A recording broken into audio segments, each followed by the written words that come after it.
kinukuha namin sa Qmart. Pagluluto ng sauce, kami lang ang gumagawa. Eh, ate, ano po palang pangalan? Si Aling Becky. Si Aling Becky. Wow, Aling Becky. Becky, ano. Wow. Yun lang. Mula 1992 pa po itong stand Nagtitinda nyo, kami, nagtitinda oo. nyo. Sa UP, dito rin po sa UP. Dito lang. So, yun na rin po yung mga tinitinda ni Kuya. Ito lang. Ito, ang tinitinda namin. Bali, kayo rin po yung may-ari nitong stand. Kami may Ako may-ari. Ay, so, bali po pag umaga, pupunta na po kayo sa Qmart. Oo, namamalingki kami. Umaalis kami mga 5 o'clock, tapos darating kami mga 7. Magluluto ng sauce kami. Nagre-ready yun. Sa bahay niyo po niluluto yung sauce? Oo, kami. Dati bumibili lang kami. Ngayon, mas maganda yung sarili mong gumagawa. Kasi nakikita mong malinis. Oo. Tapos, yung pagdating ng 12, mga 1 o'clock na, dito na kami. Ano oras po Panghapon kami. Panghapon po kayo. Ano po ba yung ingredients ng sauce? Secret! Secret lang na. Secret recipe. Favorite ko yung matamis. May matamis. May matamis ang yung suka para sa tuknini. Yung pala yung sauce. Diba, ang social na. Pero kahit ano, kasi yung ibang customer, kahit ano naman, ang sawa-sawa niya para sa... Ate, bali yung mga paninda niya po, araw-araw po kayo namamalingki para Araw-araw.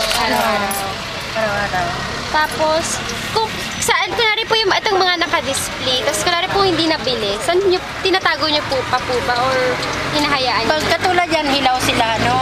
Katulad nito, luto na yon, may natitira kaming konti, mga 2 stick. Kulang pa yan sa mga kapitbahay namin. Ate, may tira pa, pinamimigay namin. Pero kung may natitira kami mga 2 stick o 3 stick, ilalagay namin sa freezer namin. Kapag di pa Oo, hindi pa luto. Kasi pwede pa naman yung bukas. No? Pero pag luto na, pinapamigay? Oo. At saka alalay naman kami pagluluto. Pag oras ng gabi na, dahan-dahan na kami kontrol ang pagluluto na namin. Para walang... Ito pong mga display niya, mga gano'ng katagal niyo po parang pwedeng nandyan sa display?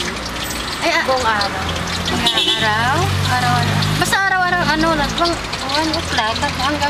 Hanggang maubos po yung unti-unti niya po nilalabas. Oo. Nandiyan na lahat sila. Lahat na. Ito po yung nabili niya lahat sa palengke. Oo, nandiyan na lahat sila. Yan, nag-aantay lang na maubos sila. Ganon. Katulad yan, mamaya may matitira 3 stick, 4, ganyan. Ilalagay sa ref yan. Maliban na pagluto na, pagdating ng mga 7 o 6, dahan-dahan na kami magluto pag walang customer na. Kasi pag mahirap yung luto ka ng luto, hindi na pwede bukas yan. Pamimigay mo na sa kapitbahay mo o kaya kung sino mo. Ganon. Kakainin namin. Ganon. So sa tingin niyo po, paano po kayo na-apply yung science sa inyong kabuhayan? Ano po yan?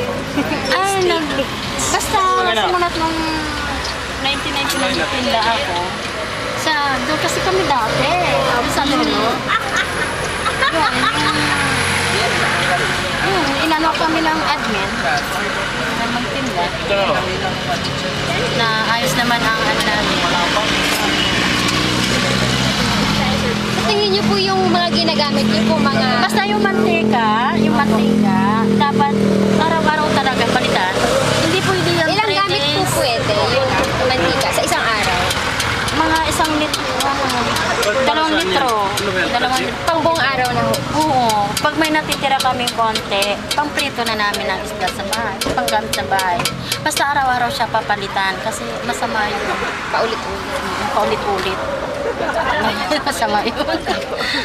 Mahirap na mga estudyante ang... So ate, last na po, para sa inyo po, ano po yung science and technology? Kaya science na lang. Science po. Ano po yung science? Malaki po bang natutulong? Yung kunwari yung kalan nyo po, tsaka yung gas sa kalan nyo po, malaki po bang natutulong yun sa inyo? Yung gas? Opo. Malaking tulong yung gas kasi sa araw-araw nakakabinta ako. Hindi nakakaluto tayo. Nakakaluto ako. Hindi po, ano po yung naisip nyo pag narinig yung word na science?